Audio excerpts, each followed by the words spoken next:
श्रीराम समर्थ. सद्गुरू श्री ब्रह्मचैतन्य गोंदवलेकर महाराज यांचं प्रवचन. 16 ऑगस्ट. नामाशिवाय कशानेही खरे समाधान नाही.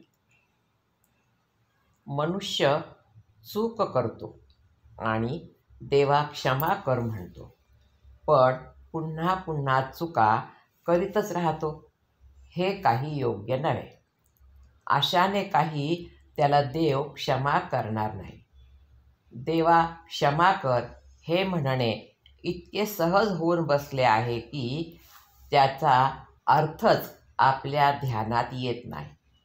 तो जर ध्यानात येत असता तर मनुष्य त्या चुका पुन्हा पुन्हा न करता अशा रीतीने आपण आपल्या बुद्धीच्या बळावर परमेश्वराला फसवू शकणार नाही.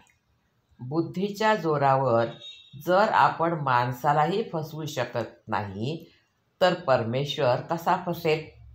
आपण आपल्या बुद्धीच्या जोरावर परमेश्वराची प्राप्ती करून घेऊ असे म्हणणे कदापिही योग्य होणार नाही. तेव्हा शरणागतीशिवाय मार्ग नाही. ते तुम्ही करा. समाधान काही परिस्थितीवर अवलंबून नाही. कितीही पुराणे वाचली, ग्रंथ मुखोद्गत केले, प्रवचने ऐकली तरी मनाला समाधान लाभणार नाही.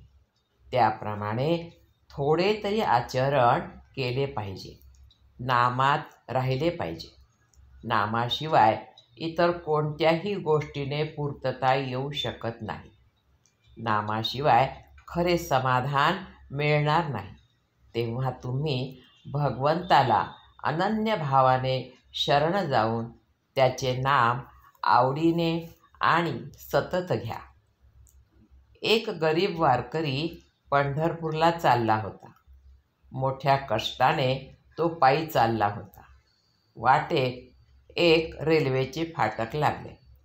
ते बंद होते म्हणून तो थांबला. इतक्यात तिथे एक मोटार येऊन उभी राहिली. आत एक मोठा श्रीमंत माणूस बसला होता. तोही पंढरपूरला चालला होता. वारकऱ्याच्या मनात आले, देवा तुझी एवढी निस्सीम भक्ती मी करतो, परंतु माझी ही दशा आणि हा लबाड व्यापारी याला मात्र तू सर्व ऐश्वर देऊन आरामात पंढरपूरची यात्रा घडवतोस. काय तुझा हा न्याय?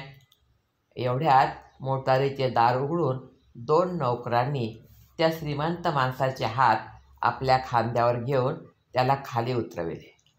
तो पांगळा होता. वारकऱ्याने विचार केला, पांगळा होऊन आरामात पंढरपूरला जाण्यापेक्षा गरिबीत पायी जाणे बरे.